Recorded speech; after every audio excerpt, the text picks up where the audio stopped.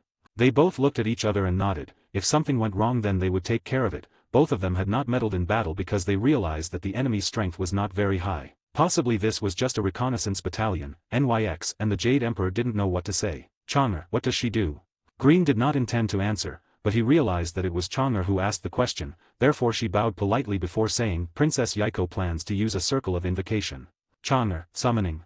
Green, yes, she is planning to summon her hired beast. Oh, look, it started. Just then all the fairy guards quickly backed down behind their barriers with pale expressions. The DxD army did not know what to do but noticed the faces of these guards. They instinctively decided to take refuge. It was at that moment that a huge dark pillar rose to the sky. Athena was stunned looking at that pillar but Yaiko was smiling at her. Instead, the enemies frowned. Be careful. Gunners raise their weapons, it's time for the maximum attack. Shield squad, get ready to carry forward. Wizards, your duty is to challenge. His sentence was literally cut. Not only his sentence, even his head was cut by a huge blue sword similar to the ice itself. Everyone was shocked when a black flash traveled in the sky while the enemies' heads were cut like butter and a somewhat strange laugh sounded. Juju, I finally get out. Summoning beast. It's a summoning beast, all prepare. Gunners fire. We can't shoot, you are in the middle. Shit, squires now.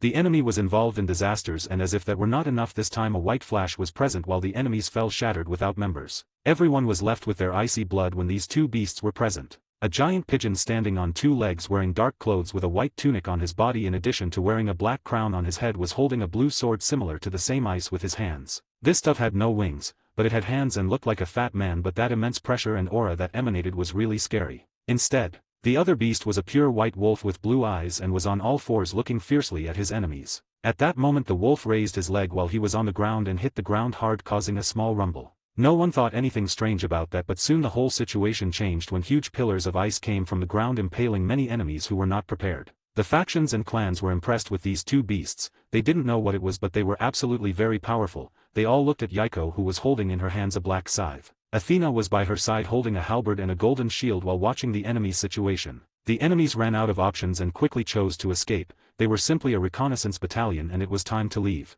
Without anyone being able to say anything, the ship disappeared again in the space throat. Possibly Kalia could have stopped them but did not do it because it made no sense to do so. The factions and clans sighed in relief and they did not understand what happened at this time. It was at that moment that the doors of the Godii 13 mansion opened while two women came out and raised their voices. Great Red, get everyone together. Aphies, you will be informed of what just happened. Apollo, what the hell happened now? How is it possible that people we don't know attack us so repeatedly? Falbium, what exactly happened here? Azazel, that was not our enemy. We don't know you but you all seem so. Azazel's words quickly caused everyone to realize that these enemies really had nothing to do with them and possibly this happened because of Godii 13. Great Red, shut up. At that moment she raised her voice with her power, causing everyone to hear her clearly. She then looked at them witheringly. Great Red, I have said that everyone gets together to tell you what happened, not to talk. Everyone felt disgusted but could not complain much. Instantly everyone was gathered right in front of the entrance of Godii 13. Everyone here wondered where the Fairy King had not been present until now. It was just then that Seamus left from the mansion while looking at everyone. Her eyes wandered among all, noticing some wounded and some minor injuries, but luckily and miraculously there were no dead. Seamus, first of all, I must congratulate you for making a battalion retreat that way without suffering any casualties. Her compliments caused some to simply frown with their eyebrows, but Seamus ignored their expressions. I know that many must be curious and disgusted with what they just witnessed, but nothing can be done because this is your destiny. Odin, our destiny. Poseidon, what do you mean by that? Seamus, your world is at a level 7. Maybe you thought your resources are pretty good, but let me tell you that apart from resources also attracts ambition. Her words caused everyone to get tense, waiting for her next words. Seamus, and with ambition comes enmity among all. My husband has tried to protect you but his enemies are now trying to corner you. Adjuka, we are in this problem because he is currently in our world. Seamus, you can see it that way. Instantly everyone began to argue. They were clearly angry. It was because everyone had realized that they could lose their world and lives because of King Fairy. Indra, what do you think you're doing then? Get out of this world and don't bring us problems. Utgard Loki, he is right, you should go and leave us empathy instead of bringing us a war to our homes. Izanagi, we cannot let them stay in our world or it'll bring us misfortune. Michael, wait, try to calm down and let Lady Seamus explain. Odin, enough. Listen first and then make your tantrums. Seraphal, please calm down everyone. Just as some immediately wanted to expel Fairy King from this world, others also wanted to hear the whole story. Seamus, I know you must be unhappy but tell me something. Do you know what Fairy King has done for you all this time? Izanagi, do for us. Indra, what could you do for us besides bringing us problems? Shiva, he saved us, didn't he? At that moment he who had been quietly walked slowly while looking towards Seamus. Seamus, then you know it. Shiva, I know everyone here knows. I can predict the future. Years ago I preceded that we would all die and the world would be destroyed by natural acts. Odin, is that true? Shiva. Shiva, what do I gain from lying to you? At that moment everyone looked at Shiva and they knew that this man would never lie to save someone, also would not get into trouble for nonsense. Sarasvati, who was one of the Hindu goddesses, knew Shiva very well, so she came forward in front of everyone. Could you explain your prediction to us? Shiva smiled before looking at everyone and then pointing at himself. I saw the death of all beings. Human and supernatural, we all die for an infinite loop. I have seen this same prediction countless times and no matter how much try to change it never happened. Odin, does that mean you have seen us die countless times? Shiva, exactly. Shiva's response made many feel too tense instantly. Sarasvati, so what changes? Shiva, it was a few years ago. A human child was born and with just 1 year old a small part of the future was changed. At 4 years and many things began to distort, and when that young man turned 6 I could no longer decipher the future from no one. Don't decipher anyone's future. It sounded like a simple phrase but it made everyone get too impressed. Odin, that boy. Who is he? Shiva smiled before pointing toward the doors of the mansion of Godii 13. Are you not? Yukio Dragon. Or rather Yukio Hayato. Everyone now realized that Yukio was leaning on the doors while looking at everyone. But what confused everyone is that now they couldn't feel anything of Yukio, not even a hint of aura or its existence, as if it no longer belonged to the existential sense. Yukio smiled and nodded. I must admit that I had never realized that you were watching me for so long. Shiva, it was quite funny to see the man who today would be called the Fairy King grow up. Yukio, and it was very funny to be watched by the man who calls himself the God of Destruction. They both looked at each other and nodded in acknowledgement. Then Yukio placed himself next to Seamus before looking at everyone. Yukio, you heard it. Your problems only come because of me.